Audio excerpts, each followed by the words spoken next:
రాజకీయాల్లో అలాగే జీవితంలో అపజయాలు జయాలు ఎదురు దెబ్బలు ఇవన్నీ కూడా అత్యంత సహజమైన విషయం.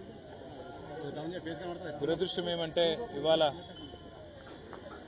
బీఆర్ఎస్ పార్టీలో ఒక ముఖ్యమైన కుటుంబ సభ్యుడు, మా సోదరుడు, సిరిసిల్ల నియోజకవర్గంలో మొదటి నుంచి కూడా నిబద్ధతతో పనిచేసిన ఒక సైనికుడు కుంటయ్య గారు మరి మొన్న నాకు కష్టం వచ్చినప్పుడు, నేను ఏసీబీ వాళ్ళు నన్ను విచారిస్తున్నప్పుడు నా కోసం హైదరాబాద్ దాకా వచ్చి సాయంత్రం దాకా అక్కడనే ఉండి నాకు ధైర్యం చెప్పి, అన్నా నీకేం కాదని చెప్పి మరి రాత్రి ఇక్కడికి వాపసు వచ్చి ఏమైందో తెలియదు, రాత్రికి రాత్రే ఆత్మహత్య చేసుకున్నాడని తెలిస్తే ఒక్క నిమిషం మనసు కకావికలమైంది.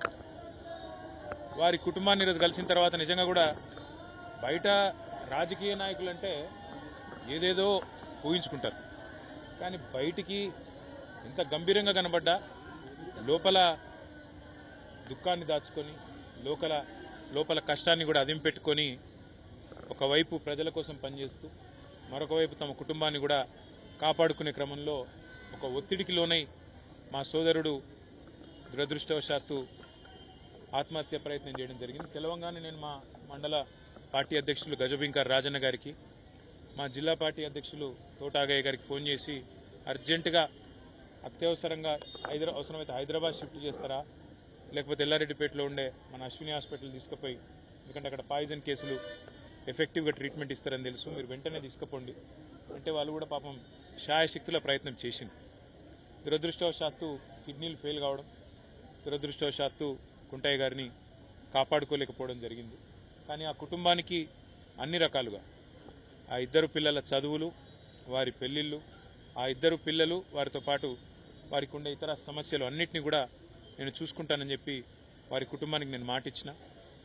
ఒక ఎమ్మెల్యే గారు పోతే ఆ కుటుంబానికి ఎట్లా అండగా ఉన్నామో ఈరోజు మా కుంటయ్య గారికి కూడా ఆ కుటుంబానికి కూడా అదే స్థాయిలో పూర్తి స్థాయిలో అండగా ఉంటాం.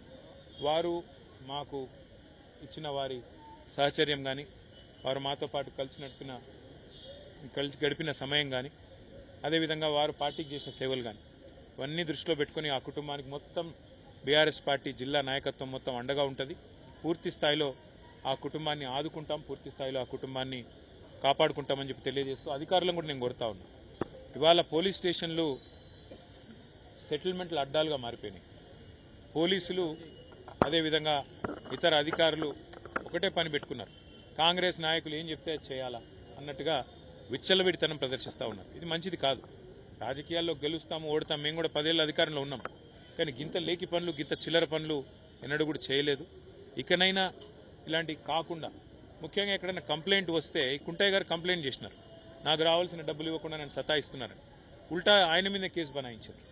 అంటే ఈ రకమైన వేధింపులు, ఈ రకమైన సివిల్ మ్యాటర్లో కూడా పోలీసులు దూరడము, సెటిల్మెంట్లకు ప్రయత్నం చేయడము, ఈ రకంగా అరాచకం చేయడము ఇది ఎంతమాత్రం మంచిది కాదు. నేను ఏ ఒక్కరి మీద నేను విమర్శ చేస్తలేను. ఇది ఈ రోజు కుంటయ్య గారికి జరిగింది, రేపు ఇంకోరికి జరగవచ్చు. కాబట్టి ఇది మంచిది కాదు. దయచేసి కంట్రోల్ చేసే ప్రయత్నం చేయాలని చెప్పి కూడా నేను ఈ రాష్ట్ర ప్రభుత్వాన్ని కూడా కోరుతా ఉన్నా. కానీ ఆ కుటుంబానికి మాత్రం ఇవాళ ఇంతకంటే ఎక్కువ రాజకీయం నేను మాట్లాడను. ఆ కుటుంబానికి పూర్తి స్థాయిలో మేము అండగా ఉంటాం, ఆ కుటుంబాన్ని కాపాడుకుంటాం, ఆ కుటుంబానికి పూర్తిగా మరి మనోధైర్యాన్ని ఆ భగవంతుడు ఈ ఆపత్ సమయంలో ప్రసాదించాలని కోరుకుంటూ అన్ని కార్యక్రమాలు పూర్తయ్యేదాకా మా మొత్తం పార్టీ అంతా కూడా వారి వెంబడ ఉంటుంది. పెద్ద కర్మ జరిగేదాకా కూడా మొత్తం ఉండి మేమే చూసుకుంటామని చెప్పి కూడా తెలియజేస్తూ మరి వారి ఆత్మకు శాంతి చేకూరాలని మనస్ఫూర్తిగా భగవంతుని ప్రార్థిస్తాం.